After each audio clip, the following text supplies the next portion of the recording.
दौसा में मुरारी लाल मीणा और सचिन पायलट की कैसी है तैयारी? हरियाणा की हार के बाद क्या हतोत्साहित है पूरा कांग्रेस का कैंप?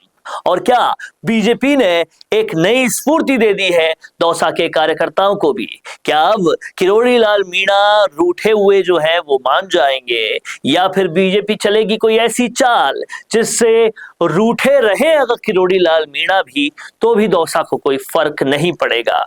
हरियाणा में बहुत सारी चीजें ऐसी हुई है जो बीजेपी का पूरा पूरा समर्थन कर रही है और बीजेपी को एक नया फॉर्मूला दे रही है काम करने के लिए। वहीं हरियाणा में जो कांग्रेस के साथ घटित हुआ है उससे कांग्रेस को भारी नुकसान होते हुए दिखाई दे रहा है। जहां पर बीजेपी को यह पता चल रहा है कि किसी भी जगह पर जो एक कम्युनिटी अगर बहुत सारी हावी हुई है तो उस कम्युनिटी के अलावा जो बाकी कम्युनिटी है उनके पक्ष से अगर वो जाएंगे तो काफी कुछ अच्छा कर पाएंगे। और ऐसे में अगर दौसा में भी बीजेपी गैर मीणा कैंडिडेट खड़ा करती है तो वहां कुछ हो सकता है, इसकी भी संभावनाएं तलाशी जा रही है।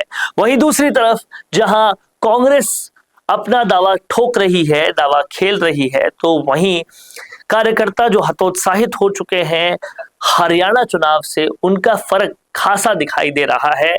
और एक बात और क्लियर हो चुकी है तमाम सारे कांग्रेस के कार्यकर्ताओं में कि कांग्रेस के साथ कोई भी खास गठबंधन में लंबे समय तक रहना नहीं चाहता और ऐसे में बहुत सारा नुकसान कांग्रेस को भुगतना पड़ सकता है। कहीं ना कहीं अगर इकोनॉमिक्स को देखा जाए कांग्रेस की, तो कांग्रेस के साथ साफ तौर पर यह होता हुआ समझ में आ रहा है, दिखाई दे रहा है कि कार्यकर्ता तो हतोत्साहित है ही, लेकिन जो सोशल इंजीनियरिंग है वो भी काफी मुश्किल होती हुई दिखाई दे रही है, क्योंकि मुरारी लाल मीणा खुद तो लड़ेंगे नहीं और उन्होंने ये भी मना कर दिया कि उनके परिवार से भी कोई नहीं लड़ेगा, और साथ ही साथ ये भी साफ हो गया कि उनके ड्राइवर भी नहीं लड़ेंगे।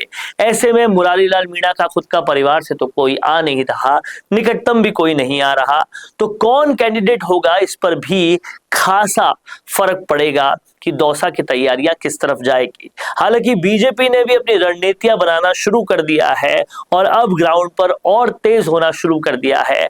ऐसे में क्या बीजेपी को अब एक नया एज मिल पाएगा? जिस तरह से ताबड़तोड़ कार्रवाइयां हरियाणा चुनाव के बाद बीजेपी राजस्थान में कर रही है, उससे सरकार एक्शन मोड में भी नजर आ रही है।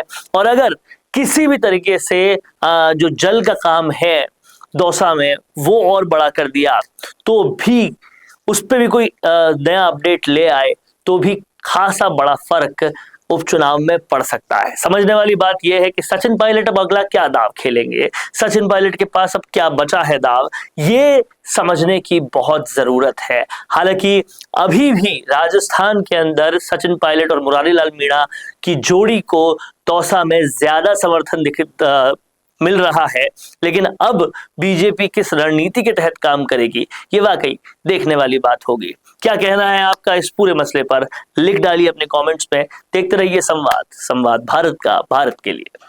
Hi, I'm Varun. Trending video creation is my passion and I have an experience of 15 plus years in this. Nowadays, I have observed that videos in natural background like in gardens, restaurants or cafeterias, in conference room or hotel lobbies, etc. are getting more engagements and clicks. I myself created few and they worked so well.